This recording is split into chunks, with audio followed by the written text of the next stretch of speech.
Bom dia a todos. Vamos começar hoje nosso culto no terceiro domingo na Quaresma. E vamos começar, né? A gente inclusive já teve em outros dias cantando a música da campanha da Fraternidade desse ano. Nosso irmão Fernando lembrou de uma outra campanha da Fraternidade Ecumênica lá de 2010 que tem muito a ver com o tema do Evangelho de hoje, né? Então vamos cantar essa música. Tenho quase certeza que já botei pelo menos uma vez lá no Rio das Pedras. Não sei se a galera vai lembrar, não, mas vamos lá.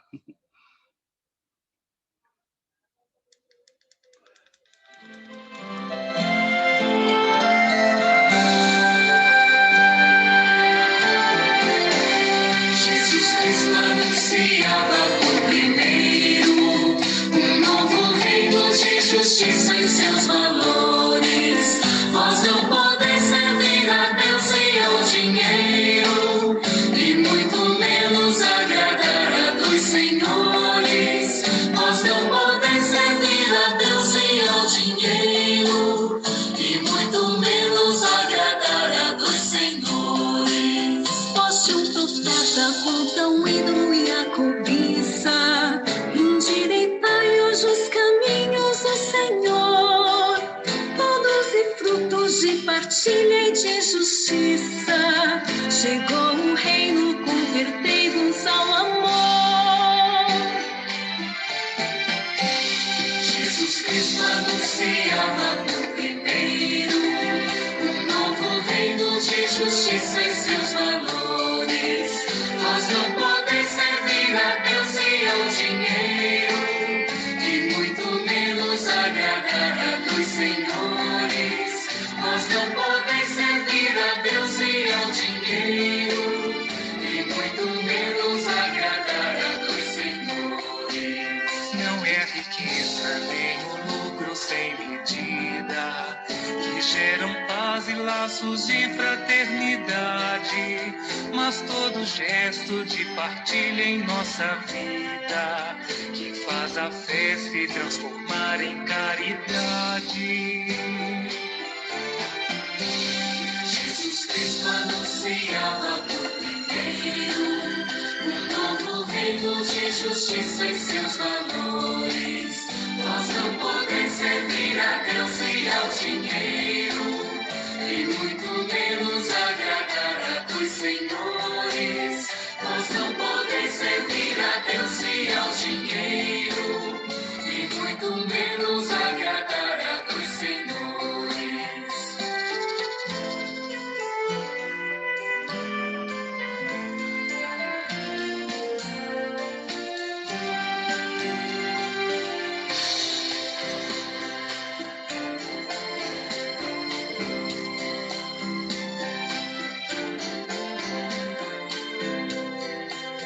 No Evangelho encontrareis a luz divina, não no supérfluo, na ganância e na ambição. E de viver a boa nova que ilumina, e a palavra da fraterna comunhão. Jesus Cristo anunciava por primeiro novo reino de justiça e seus valores. Nós não podemos servir a Deus e ao dinheiro, e muito menos agradar a dois senhores. Nós não podemos servir a Deus e ao dinheiro, e muito menos agradar a dois senhores.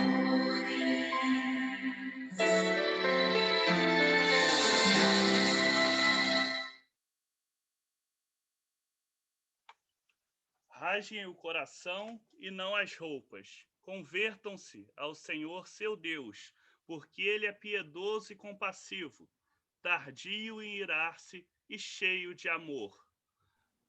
Ao Senhor nosso Deus pertencem a misericórdia e o perdão.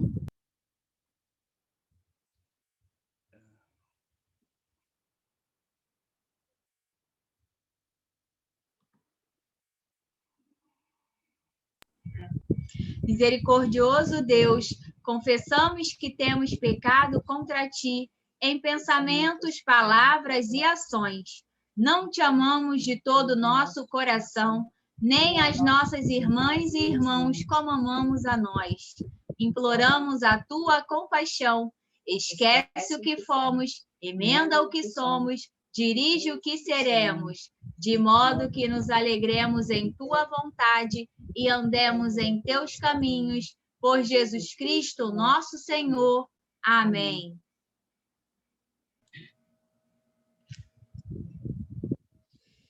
Deus onipotente, nosso Pai celestial, que por sua grande misericórdia promete o perdão a todos quantos com sincero arrependimento e viva fé eles se convertem, vos perdoe e liberte de todos os vossos pecados, vos confirme e fortaleça em todo bem e vos preserve no caminho da vida eterna, mediante Jesus Cristo, nosso Senhor.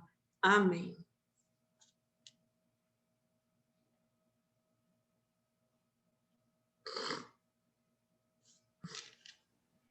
Ó Deus, que sabes quão frágeis somos, guarda-nos a nós, teus servos e servas, defendendo exteriormente nossos corpos de toda a adversidade e purificando interiormente nossas almas de todo mau pensamento. Por Jesus Cristo, nosso Senhor, que vive e reina contigo e com o Espírito Santo, um só Deus, agora e sempre. Amém.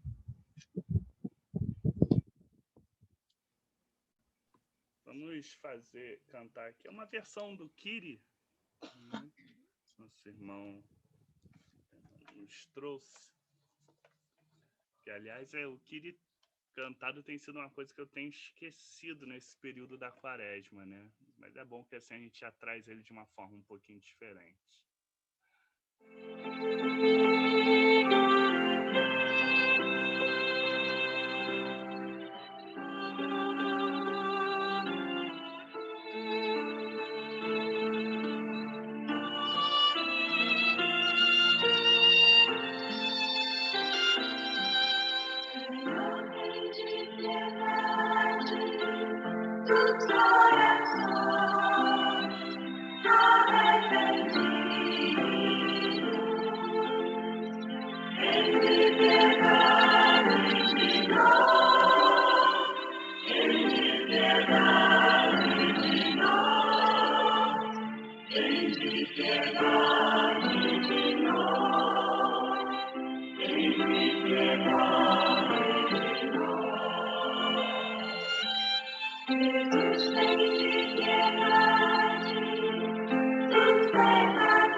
Estão me ouvindo? O Santo Evangelho segundo São João, no capítulo 2, começando com o versículo 13. Quando já estava chegando a Páscoa judaica, Jesus subiu a Jerusalém. No pátio do templo, viu alguns vendendo bois, ovelhas e pombas, e outros assentados diante de mesas trocando dinheiro.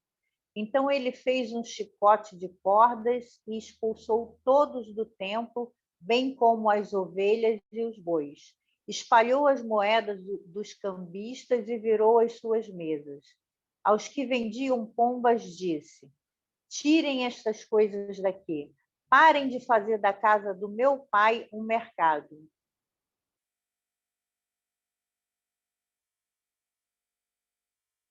Seus discípulos lembraram-se que está escrito: o zelo pela tua casa me consumirá. Então os judeus lhe perguntaram: que sinal miraculoso o Senhor pode mostrar-nos como prova da sua autoridade para fazer tudo isso?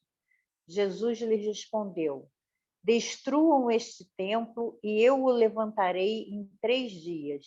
Os judeus responderam: este templo levou 46 anos para ser edificado, e o Senhor vai levantá-lo em 3 dias? Mas o templo do qual ele falava era o seu corpo. Depois que ressuscitou dos mortos, os seus discípulos lembraram-se do que ele tinha dito. Então creram na Escritura e na palavra que Jesus dissera. Palavras do Senhor. Demos graças a Deus.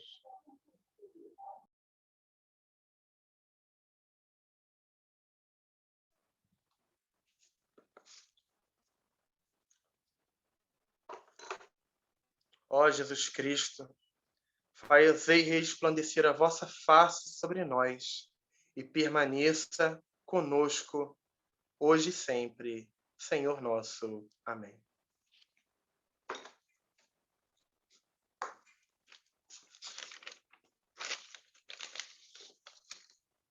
Pois o zelo da tua casa me devorou, e as vergonhas daqueles que te envergonham recaem sobre mim. Salmo 69, versículo 9. Na nossa jornada da Quaresma, que é um tempo muito bonito, é um tempo de uma espiritualidade mais profunda com o nosso Senhor. Em meio à pandemia que nós estamos vivendo, em meio a um ano de angústia e incerteza, no nosso deserto que a gente tem enfrentado como humanidade. O Evangelho nos traz a memória de um momento que alguns usam de forma meio banal, mas eu considero um momento muito dramático na vida de Jesus, no ministério de Jesus. Pois eu acredito, e muitos estudiosos também acreditam, que foi isso que fez ele morrer crucificado. Foi esse momento. Jesus nos dá, na caminhada, um teste de nosso coração durante a nossa espiritualidade, da nossa religiosidade. Vamos voltar um pouco. Todo judeu tinha que se apresentar ao templo, ir ao templo, pelo menos uma vez ao ano, para oferecer sacrifícios pela sua vida, por pecados e em agradecimento a Deus. Aquele templo que ficava em Jerusalém, cidade santa, também conhecido, aquele templo que Jesus conheceu, é o terceiro templo de Jerusalém, chamado Templo de Herodes. Era um templo reconstruído com dinheiro da Síria e de Roma. Era um templo que não era muito bem visto por judeus muito espiritualizados, mas era o templo que eles tinham. Aquele momento do templo, existiam comerciantes, e esses comerciantes, eles, de certa forma, facilitavam a vida dos judeus que iam ao templo, pois ali eles ofereciam mercadorias que eram dadas ao templo. Bois, cabritos, ovelhas, pombas, rolinhas. eram os animais sacrificados, que eram exigidos pela lei de Moisés para fazer o sacrifício de gordura, de incenso, de carne. E também existia o sacrifício monetário. Eles chamavam de meio ciclo. E com o tempo ele foi resgatado, ele tinha sido abolido no exílio, e ele foi resgatado por Herodes para a reconstrução do templo, e era considerado o imposto do templo. Todo judeu, em todo lugar, tinha que arrecadar, todo mês, eu acho, não sei como é que era, tinha que arrecadar aquele imposto do templo para dar para os sacerdotes e levitas para a manutenção da vida deles. Mas não era só para eles, existia toda uma... Isso aí que está o mistério. Existia toda uma máfia naquele comércio, uma máfia naquele imposto, existia toda uma estrutura de dominação e de opressão. Naquilo que era baseado nas leis de Moisés, a gente está falando de muito tempo depois de Moisés. Tudo aquilo foi se sofisticando. Os sacerdotes que deveriam zelar pelo templo não zelavam mais. Os levitas que deveriam zelar pelo culto não zelavam mais. Existia uma guarda do templo, que eram os capangas dos sacerdotes. Existiam os escribas, os rabinos, que a maioria eram fariseus, os sacerdotes eram dos partidos dos saduceus, e eles estavam mais interessados em poderes econômicos. Os saduceus, em sua maioria, e já eram poucos, mas em sua maioria eram fazendeiros e sacerdotes. Eles eram banqueiros e sacerdotes. Os fariseus eram intérpretes da lei e coronéis das aldeias vizinhas de Jerusalém e também em Jerusalém, porque ali eles se reuniam todos. Você está lidando, se a gente for ver para os nossos dias aqui no Rio de Janeiro, nossos coronéis, tanto políticos, a Baixada conhece muito bem eles, e nossos coronéis da fé, as igrejas conhecem muito bem eles. Você tem padres e pastores que não importam o que eles fazem, eles sempre estão lá. Não importa o que eles façam com a casa de Deus, cometendo barbaridades que vão desde roubo a assassinato. E todo mundo sabe. Jesus se deparou com a mesma realidade. A gente pode entender que muita coisa daquele tempo até hoje, quase nada mudou. O ser humano continua o mesmo e a lógica de poder continua o mesmo. Jesus chega, se depara com aquele momento e, como o texto do Salmo, que é uma profecia, como os pais da igreja e os apóstolos identificaram como uma profecia messiânica de Jesus. O zelo pela tua casa me devorará por dentro.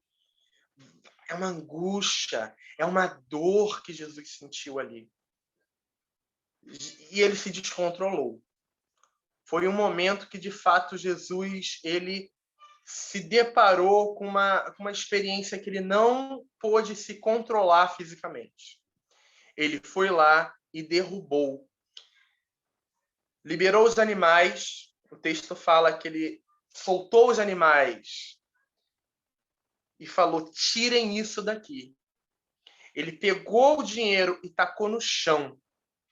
Existem os cambistas. Eu não sei qual o texto que o Moroni usou na nossa leitura, mas a maioria dos textos usam os cambistas. O que eram os cambistas? Eram pessoas, qual o nome que se diz? Pessoa que empresta dinheiro a juros? Me esqueci agora. Né? Agiota. Agiota. Era o agiota daquele tempo. Porque o templo não podia receber dinheiro romano. Eles tinham que fazer uma troca de moeda, trocar o dinheiro romano, que era o dinheiro majoritário, ou tanto dinheiro romano quanto dinheiro grego que circulava, e sírio também circulava, e eles tinham que trocar por dinheiro de Jerusalém. porque os sacerdotes só aceitavam dinheiro no templo, moeda sagrada, né, para eles. E ali tinha todo tipo de fraude que vocês possam imaginar. Tá? Naquele tempo, eram fraudes mais arcaicas, mas elas existiam. Tá? Então, você tinha opressão ali, você tinha dinheiro a juros ali, você tinha tratando com coisas de Deus. Tá? A gente não está falando de um banco do Santander hoje, nem que sejam, mas a gente está falando de um sacrifício a Deus. A gente está falando da moeda da viuvinha. Quando a gente vê esse contexto histórico, a gente vê o valor que aquelas moedas tinham. Tá? Então, o que acontece? Existia a opressão em relação ao dinheiro, o roubo, e Jesus derrubou aquilo ali. Jesus, ele foi confrontado com aquilo que fariam da casa de Deus. Jesus lembra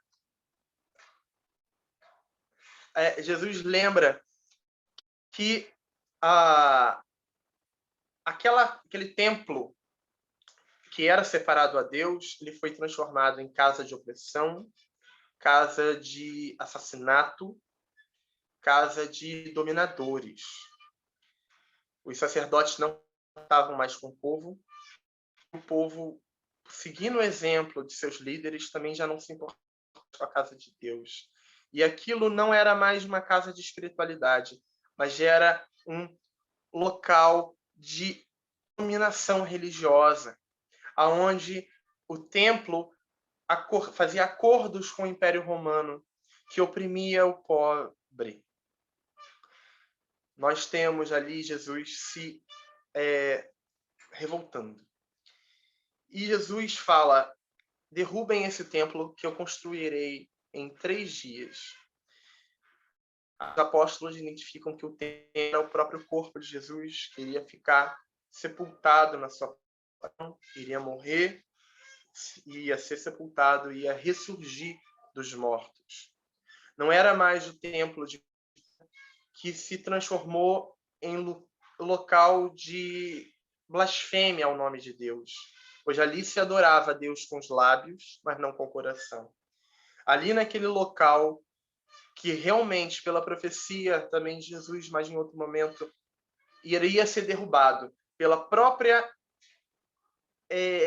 revolta que a gente fala, a guerra dos judeus, vai lá e Roma simbolicamente derruba o templo, e durante muito tempo, tá? Durante sei lá quantos anos, agora a data, aquele local ficou amaldiçoado pelo Império Romano, que nem quando o Império Romano se torna cristão, os próprios cristãos não constroem nada ali.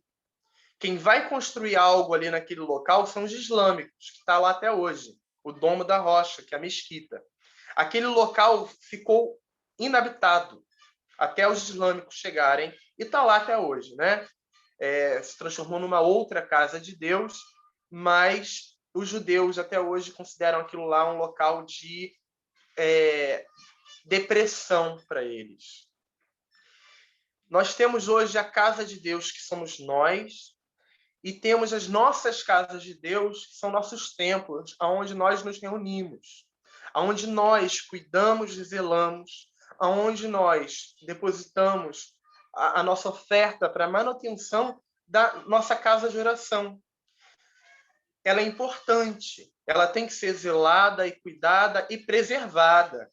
E também melhorada, né? Deus também se agrada, porque aquilo ali é um símbolo da nossa espiritualidade em materialidade, onde nós vamos nos reunir com outra pessoa e aonde outras pessoas que não nos conhecem, pessoas que precisam da palavra de Deus, vão se achegar a gente. Onde aquela casa ali é uma casa de conforto, onde Deus nos reúne para nós nos ajudarmos. E Deus também ajuda, de forma sobrenatural também. Mas quando a gente transforma a nossa casa, a casa de Deus, nosso templo, em um local de poder, onde políticos dominam, onde sacerdotes falam o que querem, da forma que querem, com interesses escusos. A casa de Deus é blasfemada. Ela é um símbolo.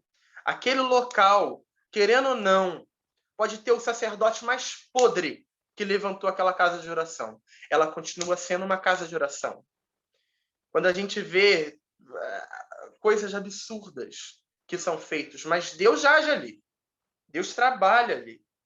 Mas, infelizmente, o ser humano, e isso é uma denúncia para nós como cristãos, em qualquer igreja, a casa de Deus tem sido transformada em casa de profanação.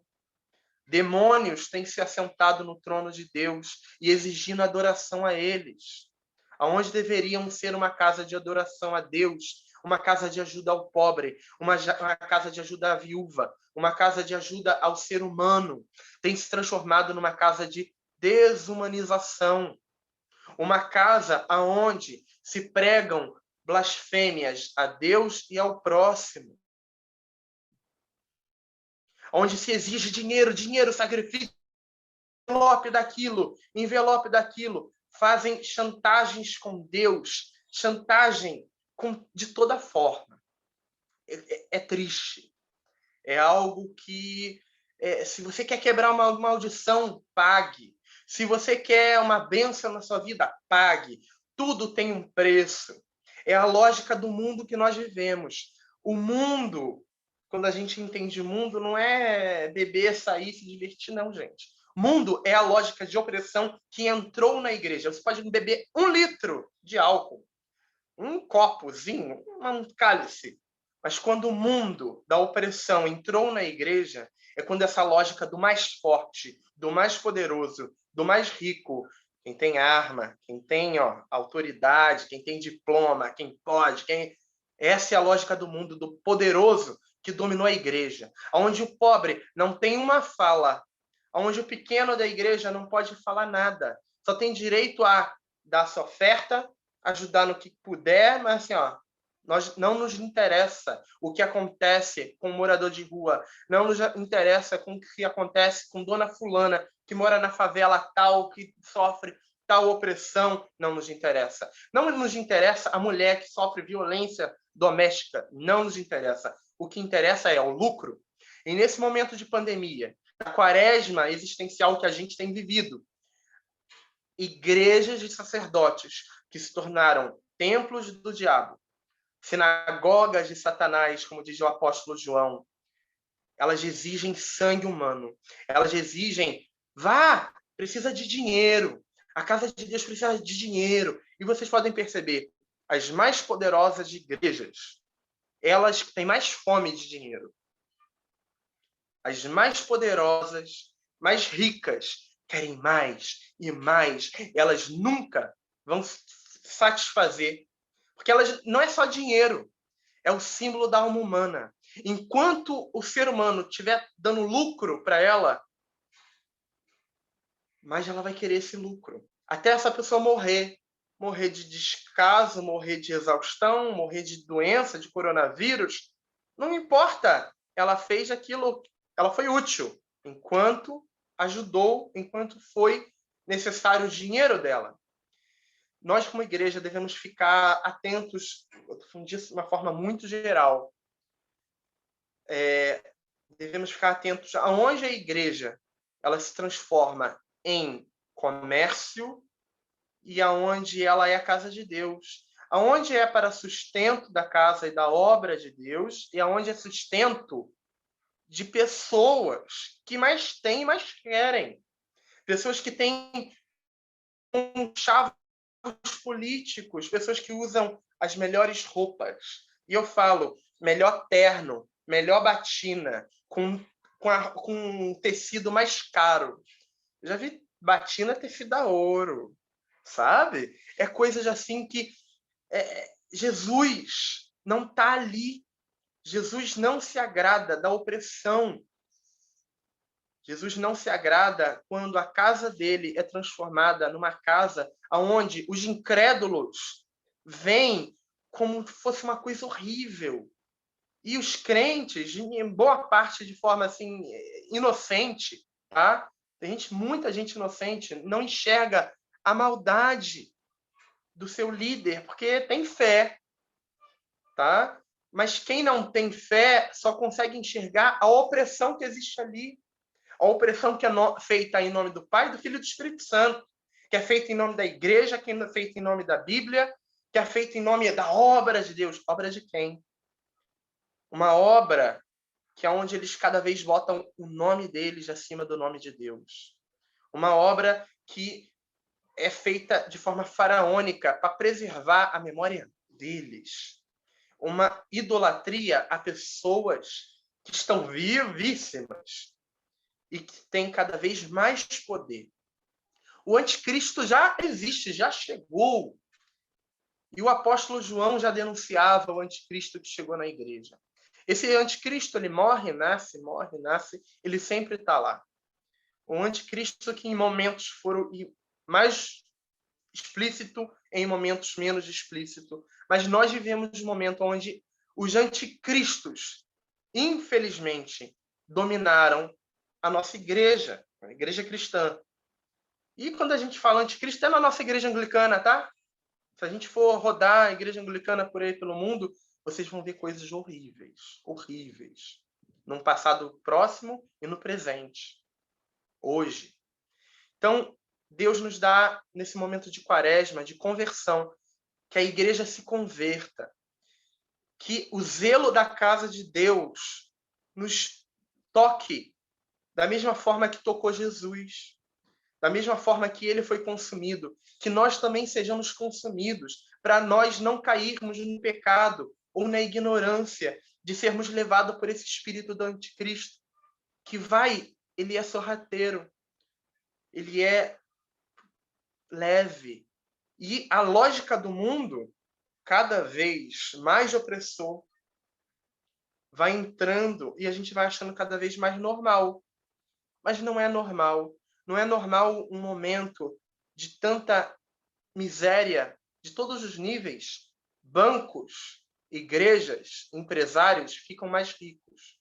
Não é normal um momento onde pessoas sofrem, pessoas estão desempregadas, outras querem mais, mais e mais. Quanto mais morte, melhor. Eles se alimentam de sangue e CPF, gente. Que Deus nos abençoe. Amém.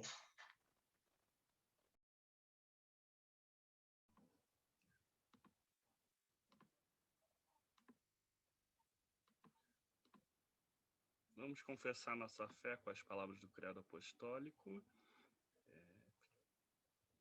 Vani. Creio em Deus Pai Todo-Poderoso, Criador do céu e da terra, e em Jesus Cristo, seu único Filho, nosso Senhor, o qual foi concebido por obra do Espírito Santo, nasceu da Virgem Maria, padeceu sob o poder de Pôncio Pilatos, foi crucificado, morto e sepultado, desceu ao Hades, ressuscitou ao terceiro dia, subiu ao céu e está sentada à mão direita de Deus Pai Todo-Poderoso, de onde há de vir a julgar os vivos e os mortos. Creio no Espírito Santo, na Santa Igreja Católica, na comunhão dos santos, na remissão dos pecados, na ressurreição do corpo e na vida eterna. Amém.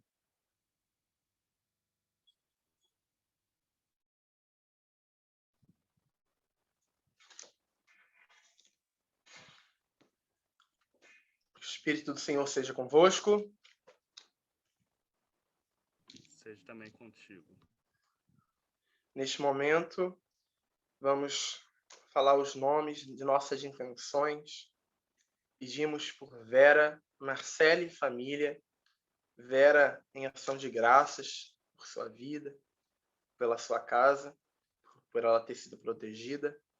Pedimos pela Sheila, pelo Luiz, por sua família, por sua gatinha, por todos aqueles que os envolvem.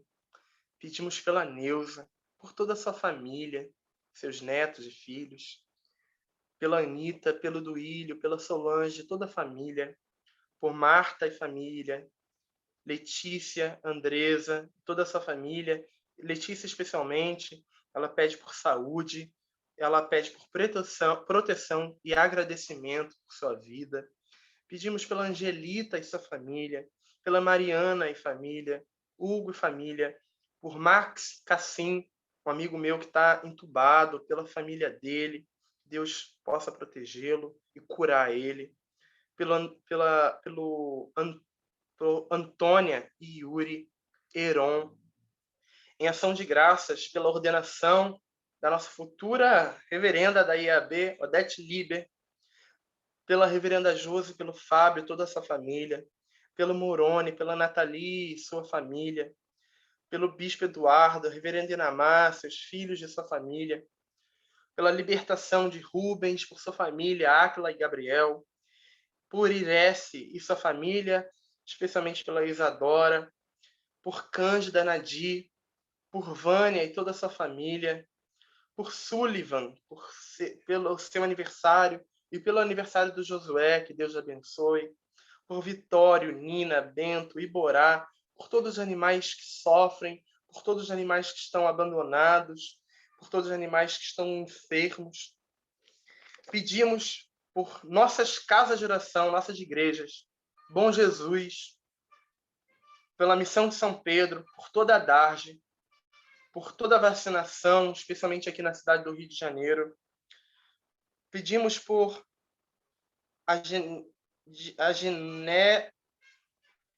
Genero, irmão da Irece, por sua saúde. Pedimos por Patrícia. Oi?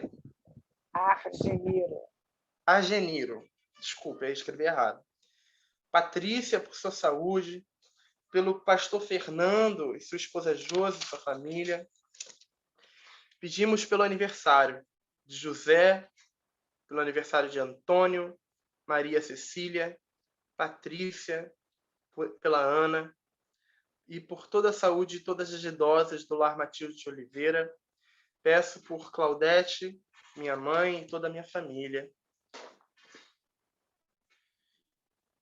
Deus Santo, Deus Forte, Deus Imortal, recebe cada nome que oferecemos a Ti, Senhor, pela Tua misericórdia. Transmite a Tua cura, Tua proteção, Tuas bênçãos por cada pessoa, cada família, cada situação. Coloca as intenções de nossos corações no Teu trono. Nós pedimos e que seja feita a Tua vontade acima de tudo. Em nome de Jesus. Amém.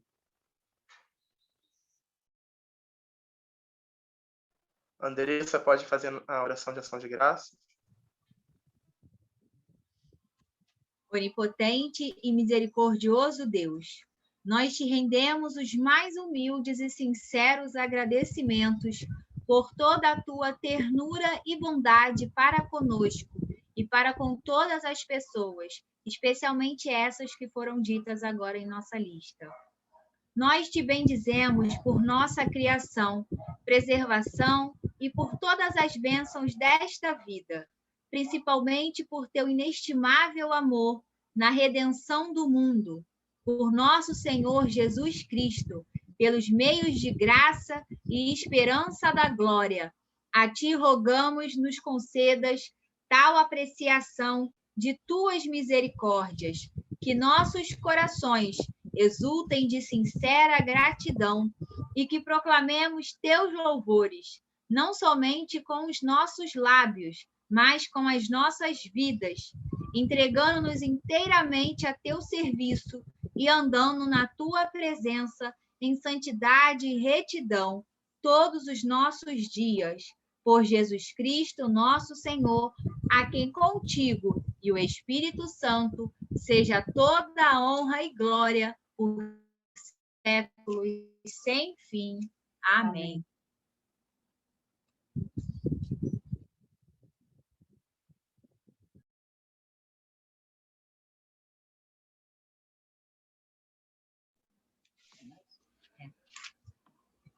Ó Deus, de todo o poder e misericórdia, Senhor da vida e da morte, a ti recorremos em busca de socorro neste tempo de pandemia. Suplicamos-te que nos livres do perigo que ora nos ameaça. Fortalece e inspira os que ministram aos enfermos, abençoando os meios empregados na sua cura. E concede que, percebendo quão frágil e incerta é nossa vida, volvamos os corações para a sabedoria que vem do céu e conduz à vida eterna. Por Jesus Cristo, nosso Senhor. Amém. Irece.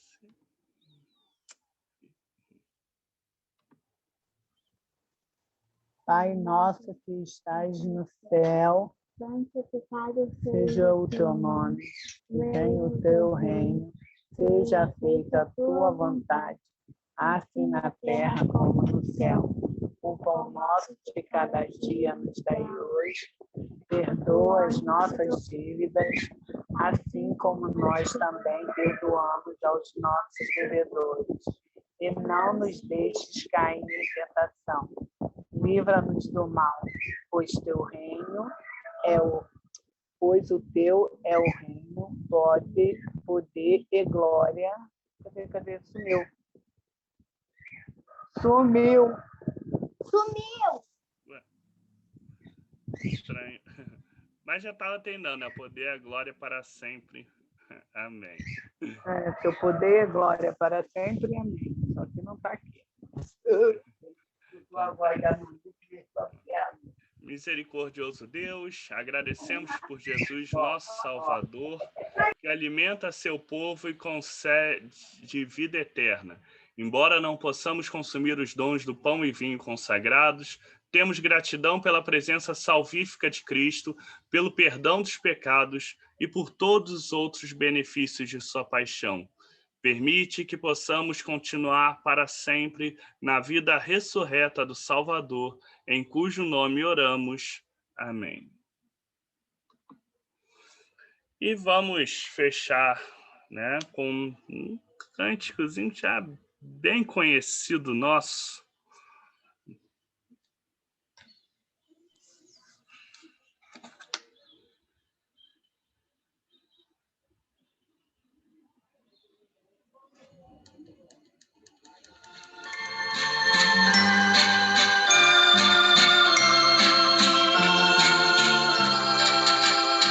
Senhor, quem entrará no santuário para te louvar?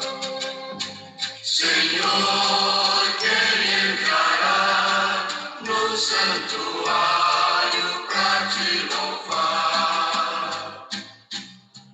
Quem tem as mãos limpas e o coração puro, quem não é vaidoso e sabe amar. Quem tem as mãos limpas e o coração puro, quem não é vaidoso e sabe amar.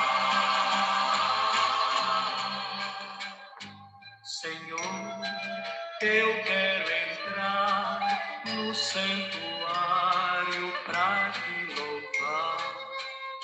Senhor, eu quero entrar no santuário para te louvar. Ó, dá-me mãos limpas e um coração puro. Arranca a vaidade, ensina-me a amar. Ó, dá-me mãos limpas e um coração puro. Arranca a vaidade, ensina-me a amar. Senhor, já posso entrar no santuário para te louvar. Senhor, já posso entrar no santuário pra te louvar. Teu sangue me lava, teu fogo me queima, o Espírito Santo inunda meu ser. Teu sangue me lava, teu fogo me queima, o Espírito Santo inunda meu ser.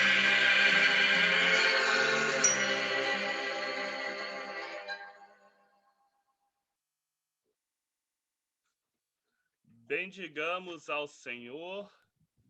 Graças rendamos a Deus. Reverenda, pode nos despedir com a bênção.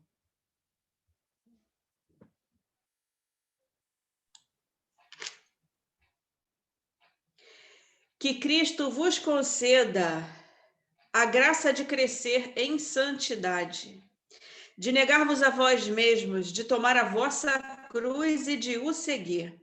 E a bênção do Deus Onipotente, Pai, Filho e Espírito Santo, seja convosco e convosco habite eternamente. Amém. E a paz de Cristo seja com todos vocês. Amém. Abraços A virtuais. paz de Cristo.